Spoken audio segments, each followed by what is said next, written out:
Welcome back, Truth and Love, to another segment of Let's Talk About It. I'm Sigrid. Angelo. So today, as you know, it is Resurrection Sunday, the shadow of doubt. Pastor came from John 20:28. So we're going to switch it up today, do it a little different. You see we out here in the elements. You see how we rocking today? But I'm going to let Angelo interview your girl. What's going on, Secret? Not much, not much. How did you enjoy today's service? Well, first of all, I loved it because we were outside, and when you kind of wild and you get out in your natural element, it's a good thing. Leading up to today, I wasn't sure what to expect, but like it turned out great. We got everybody out here.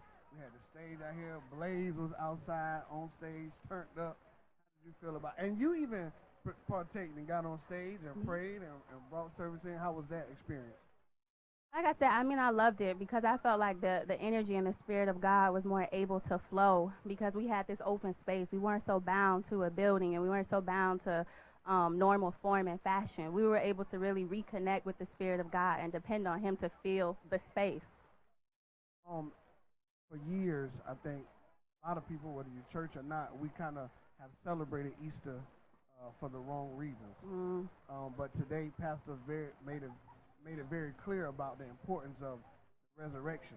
Yeah. And how if he wouldn't have risen, all of us would be going to hell. Right. How does that affect you, and what does that say to you? Well, it says to me that, like you said, we would have all been down bad. Okay, first of all, we would have been down bad. But like you said, for years, everybody, this day, they get their good outfits. They get the children's hair done. They could have been raggedy all year. And then they go get their they get their hair done, and it's really more like a show. It's like a fashion show. It's like who can look the best. But none of this is about that. We really dealing with a serious sacrifice that none of us could stand under or could uphold. So it means to me that I've been bought and paid for. I have another chance at life. That's what I want to speak to. Like, how big is that, knowing that God's son, His son? Like we talk about how we sacrifice things, how we try to do good in the world, but God has done the ultimate sacrifice, right, by giving His son. What did that say to you about God's love? How much He cares for us, that He would send His only begotten son? Because we wouldn't send our kids to save the world.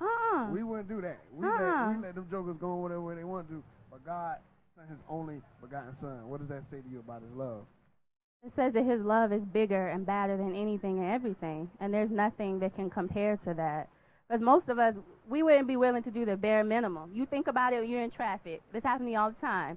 People won't even let you out so you can get over into the right lane. You'll have like 10 cars before you can even get out, let alone sending somebody that you love to die and die for people that don't even love you. So it says to me that God, He's faithful in His character. Nothing can change Him. We don't move Him even with our sin. As we wrap up, kind of tell me what has shifted in you. I know when I heard the message Pastor spoke to being selfish, and the biggest form of selfishness is one that's content with going to heaven by himself. Oh, that did something for me because I didn't care if I went by myself or not. I wasn't trying to bring everybody else. But I've learned that that's not a good thing. How about you? What did that say to you? It said that we are sent to be a light, and you're not in control of that. You're not in control of purpose, and you can't run from it.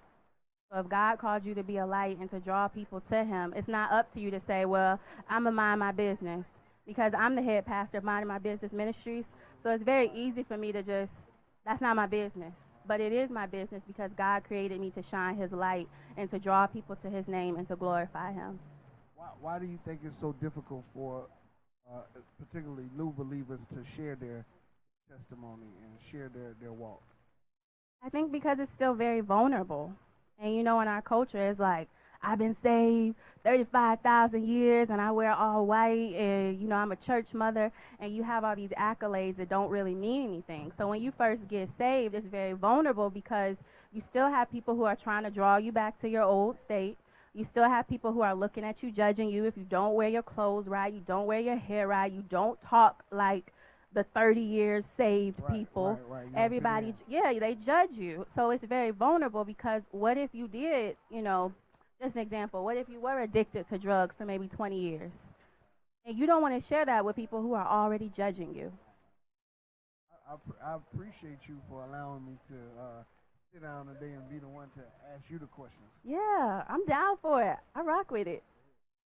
All right, Truth and Love. As always, thank you for rocking with us on another version of In the Wild.